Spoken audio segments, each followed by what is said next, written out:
short term. They don't have.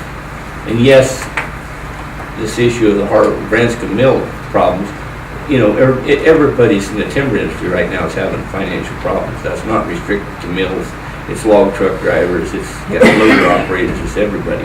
But we need to, when it comes to a crucial sector, we need to be able to help on a short-term basis. And what I found out is we don't have the ability to do that. It was very frustrating to me.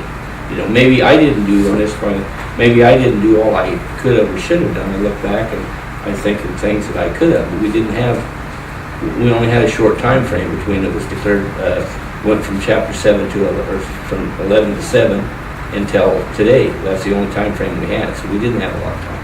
But it would sure been nice with all of the financial institutions that we've created to. Every city in this county's got one, or not every, but the 3 major cities, and the county does.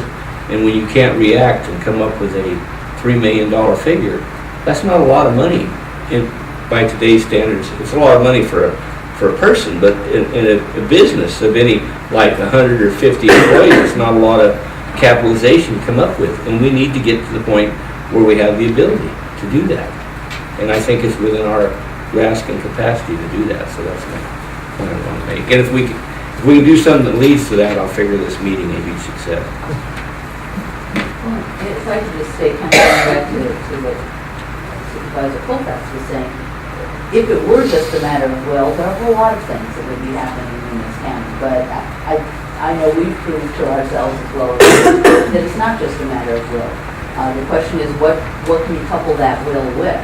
And I think that's where the county needs to look at its resources, the will of the board, because the will of the board becomes the will of your staff.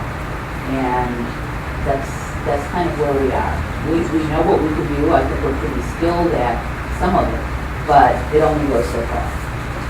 All I would say in response to what you presented very well, by the way, and it's not a criticism of staff by a long shot.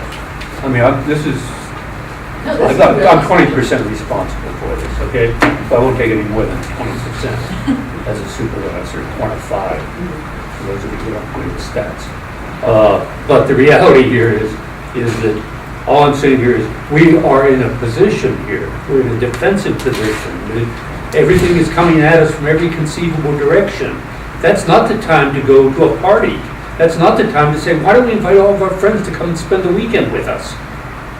When you don't have enough money, when you're wondering how you're going to be able to feed the family or your neighbors that particular time.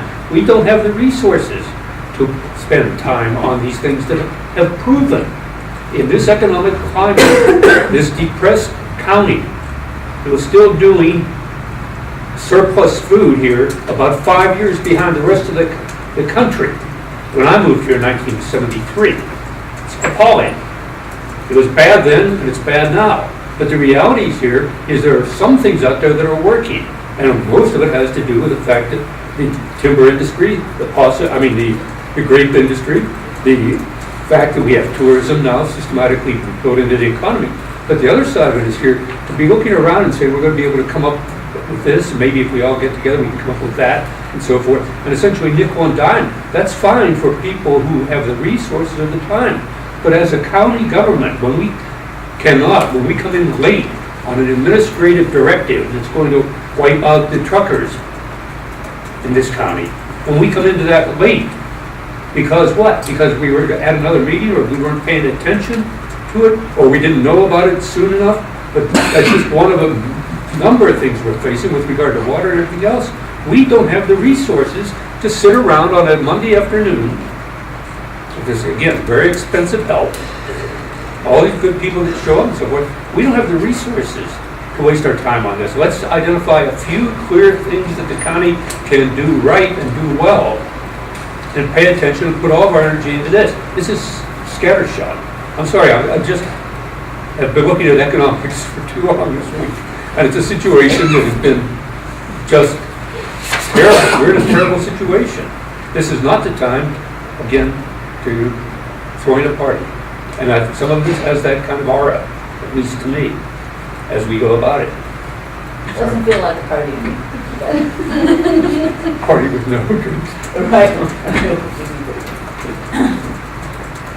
you know, I would just say that that is another piece of this. Can we narrow this down? Because I do think that depending on the time, the meeting, the supervisor, we've heard everything from, you know, we should be going out and, you know, helping, rolling up our sleeves and helping start the business ourselves, to we should be hands-off, to we should just focus on infrastructure development, or just do the planning stuff and, you know, kind of get out of the way.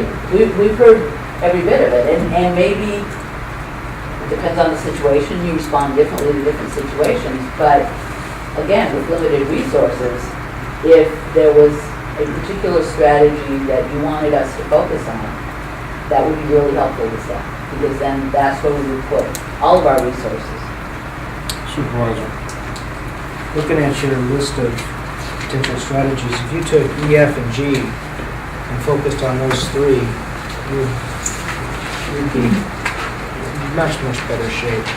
When I look at the director's report for transportation and projects that have been on the books literally for decades, and we're still not there, if you want to focus energies and focus resources, focus it on getting our infrastructure improved. Get the roads in a good shape, get the water available, get the high-tech pipelines fixed or improved and developed.